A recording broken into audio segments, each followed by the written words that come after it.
This channel does not promote any violent, harmful, or illegal activities. All content provided by this channel is meant for an educational purpose only. আজ 5ই August 2026 ঠিক 2 বছর আগে এরকমই এক 5ই August বিদ্রোহের জেরে দেশ ছাড়তে বাধ্য হয়েছিলেন মুজিব কন্যা শেখ হাসিনা। আজ 2 বছর পর ভার্চুয়াল বার্তা দিচ্ছেন বাংলাদেশের ক্ষমতাচ্যুত প্রধানমন্ত্রী।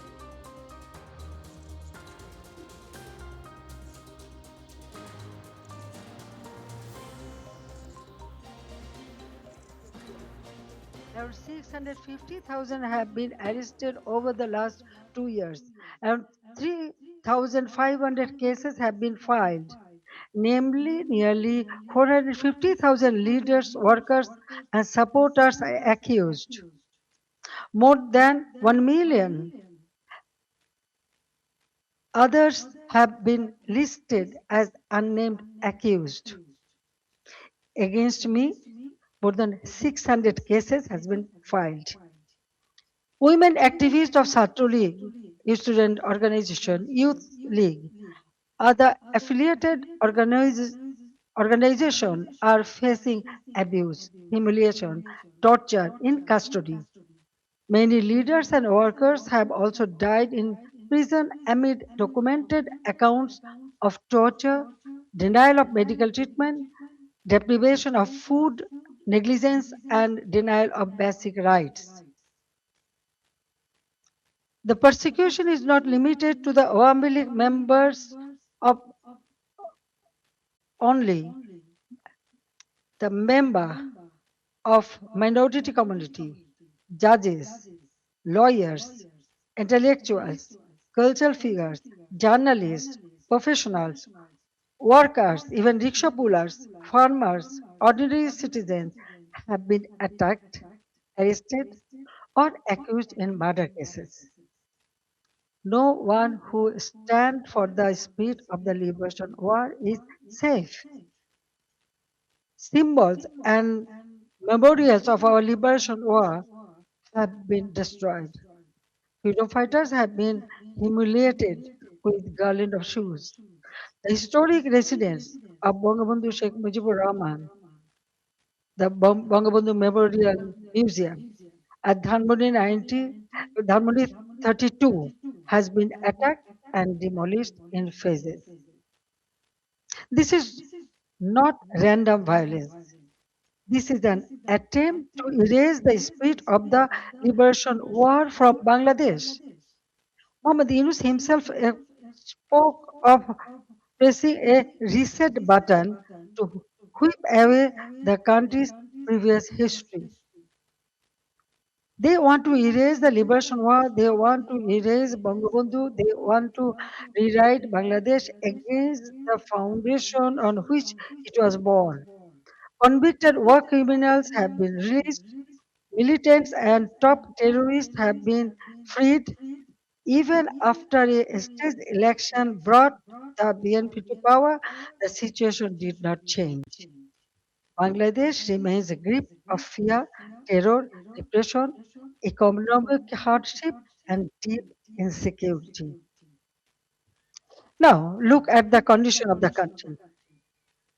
The progress we built has been destroyed, and ordinary people are paying the price. GDP growth has fallen to 2.22% compared with 6.80% during the Awami League government. Industrial production has fallen sharply. For the first time in 54 years, the industrial sector has faced negative growth. Defaulted loan in the banking sector have reportedly risen from 13% to 47%. Poverty has increased from 18.60% to 46.8%. Investment has turned negative. Job creation has collapsed. More than 2 crore people have newly fallen into unemployment. Over 500 industrial factories have closed. More than half of industrialists and business owners are either in prison or forced into hiding. The government is running by borrowing 700 to 900 crore taka from banks every day.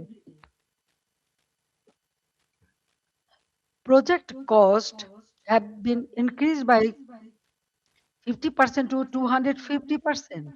At the same time, militancy is rising. Women দেখুন, এই মুহূর্তে বাংলাদেশে আওয়ামী লীগের কার্যকলাপ সব নিষিদ্ধ রয়েছে। হাসিনা নিশ্চয়ই দেশে ফিরবেন, সেখানে গিয়ে হয়তো একটা আইনি ব্যবস্থার মধ্যে দিয়ে তাকে যেতে হবে, কিন্তু আওয়ামী লীগের ভবিষ্যৎ কি হবে জানি না, সেটা ভবিষ্যৎ বলবে। কলকাতায় এসে অবশ্য এই আওয়ামী লীগের নিষিদ্ধ যে করা হয়েছে সেটা উঠে যাওয়া উচিত, এমনটাই দাবি করেছেন তাসমান নাসরিন।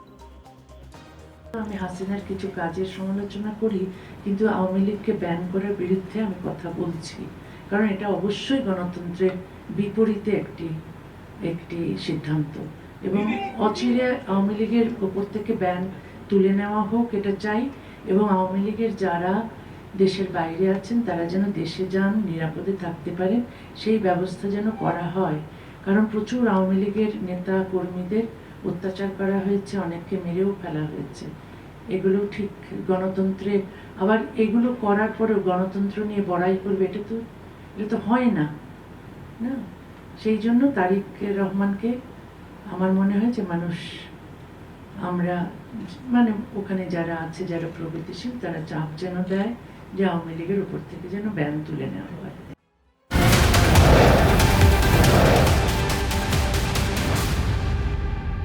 46 থেকে 6 ভারী আজব অঙ্ক নদিয়ায়। কেন বলছি জানেন? কারণ এবার রাজ্যে পালা বদলের পর দ্বিতীয় জেলা পরিষদ দখল বিজেপি। তৃণমূল আউট, এবার বিজেপির দখলে নদিয়া জেলা পরিষদ।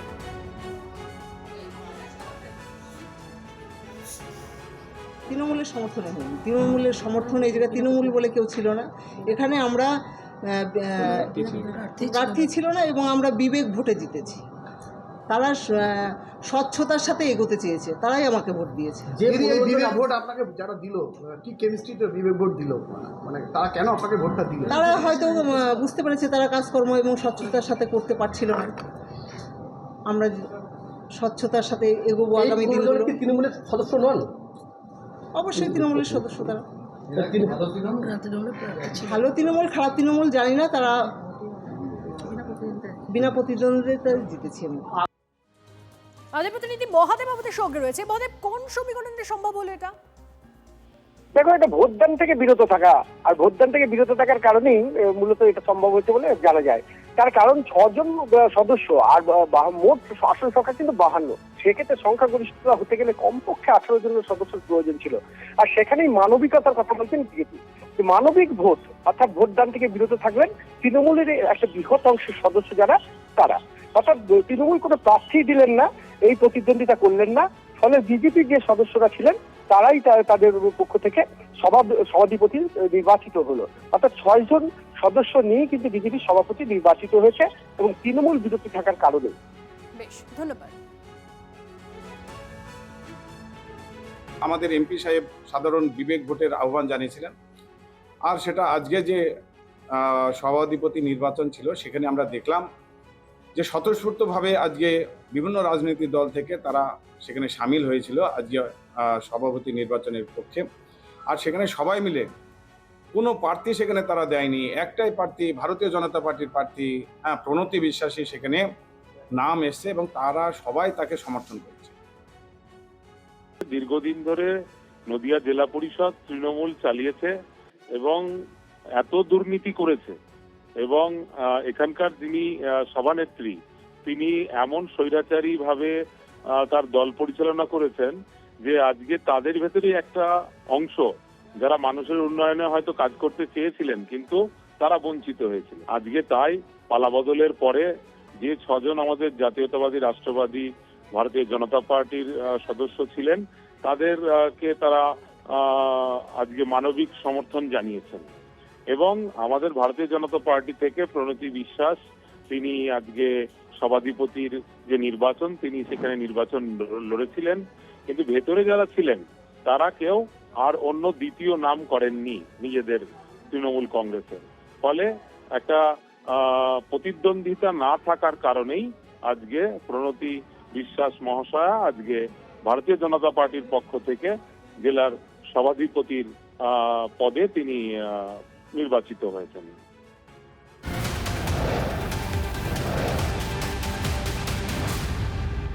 আসন পুনর্বিন্যাসে ভাগ্য খুলবে তৃণমূলের বিদ্রোহীদের। ডিলিমিটেশন হলে হয়ে অনেক সংসদের টিকিট পাওয়ার রাস্তা খুলবে। ডিটেলস জানা ব্যাপারে প্রতিনিধি প্রদীপ্ত আমাদের সঙ্গে রয়েছে। প্রদীপ্ত, দেখো, গতকাল শুভেন্দু অধিকারী এনসিপিআই সাংসদদের সঙ্গে যে বৈঠক করেছেন সেই বৈঠকে একটা স্পষ্ট ইঙ্গিত দিয়েছেন বলে সূত্র মারফত জানা যাচ্ছে। তা হলো শুভেন্দুবাবু তাদের বলেছেন যে ডিলিমিটেশন হয়ে গেলে সাংসদদের চিন্তা করতে হবে না, এবং যা জানা যাচ্ছে তাতে পশ্চিমবঙ্গে সেই সংখ্যাটা কিন্তু 42 থেকে, এই মুহূর্তে লোকসভার আসন সংখ্যা পশ্চিমবঙ্গে 42, ডিলিমিটেশনের পর সেই সংখ্যাটা 63-তে পৌঁছাবে এবং 2029-এর নির্বাচনের আগেই সেই ডিলিমিটেশনের কাজ শেষ হবে এবং তার জন্য যে প্রয়োজনীয় সংসদে যে বিলগুলো পেশ করার প্রয়োজন রয়েছে সেটাও অতি দ্রুত হবে। ফলে সবটা মিলিয়ে এই প্রক্রিয়া হয়ে গেলে আর সাংসদদের চিন্তা করতে হবে না, এই ইঙ্গিত শুভেন্দু অধিকারী স্পষ্ট করেই দিয়েছেন এনসিপিআই সাংসদদের, এবং একই সঙ্গে তিনি সাংসদদের কাজকর্ম কিভাবে এগোতে হবে, কি করা উচিত সেটাও তিনি জানিয়েছেন। এবং যার কারণে 16 এবং 17 আগস্ট চলতি মাসের 16 এবং 17 তারিখে এই সাংসদদের যে এলাকা রয়েছে সেখানকার সাংসদদের সঙ্গে বিধায়করা এবং প্রশাসনিক কর্তারা তারা বৈঠকে বসবেন। অর্থাৎ সাংসদদের কাজকর্ম নিয়ে সাংসদরা কোথাও হয়তো সমস্যার মধ্যে পড়ছেন, যে কথা তারা মুখ্যমন্ত্রীকে বলেছেন, এলাকায় পৌঁছাতে পারছেন না, উন্নয়নের কাজকর্ম করতে পারছেন না, সেই জায়গা থেকে মুখ্যমন্ত্রী এই পরামর্শ দিয়েছেন বলেই আমরা জানতে পারি। কথা প্রসঙ্গে এটাও জানলাম যে পশ্চিমবাংলায় লোকসভার আসন ডিলিমিটেশনের প্রসেসে 42টা থেকে বেড়ে 63 হয়ে যেতে পারে। এটা একটা প্রস্তাব ইতিমধ্যেই আরও কোথাও বেরিয়েছে, কোন রাজ্যে কত হবে। তা এ সম্পর্কে একটা ধারণা সাংসদদের মধ্যে তৈরি হলো। সব দিক থেকে অত্যন্ত ফ্রুটফুল এবং অত্যন্ত পজিটিভ মিটিং যাকে বলে, সেই মিটিং এখানে হয়েছে। সব মিলিয়ে বিষয়টা ফ্রুটফুল হবে এমনটাই বলছেন সুদীপ বন্দ্যোপাধ্যায়। আসন পুনর্বিন্যাসে ভাগ্য খুলবে তৃণমূলের বিদ্রোহীদের। ডিলিমিটেশন হলে অনেক সাংসদেরই টিকিট পাওয়ার রাস্তা খুলবে। দিল্লির বঙ্গভবনে এনসিপিআই সাংসদদের বৈঠকে ইঙ্গিত শুভেন্দু অধিকারীর। খবর সূত্রে লিলুয়ায় গুলিকাণ্ডে গ্রেপ্তার আরও এক দুষ্কৃতী। ধৃত প্রসেনজিৎ ঘোষের কাছ থেকে একটি আগ্নেয়াস্ত্র ও 2 রাউন্ড গুলি উদ্ধার। লিলুয়ার বার্মা কলোনিতে গতরাতে মদের আসরে গুলিবিদ্ধ হয় এক যুবক। গুলিবিদ্ধ যুবক হাসপাতালে ভর্তি। আজ ভোররাতে সানি হেলা নামে এক দুষ্কৃতীকে গ্রেপ্তার করে পুলিশ। বিকেলে পুলিশের জালে আরও এক দুষ্কৃতী। আর একবার আপনাদের জানিয়ে রাখি, লিলুয়ায় গুলিকাণ্ডে গ্রেপ্তার আরও এক দুষ্কৃতী। ধৃত প্রসেনজিৎ ঘোষের কাছ থেকে একটি আগ্নেয়াস্ত্র ও 2 রাউন্ড গুলি উদ্ধার। সুব্রত আমাদের প্রতিনিধি আমাদের সঙ্গে রয়েছে, সুব্রত থেকে জানবো কি জানা যাচ্ছে সুব্রত এখন অব্দি এই ঘটনায়।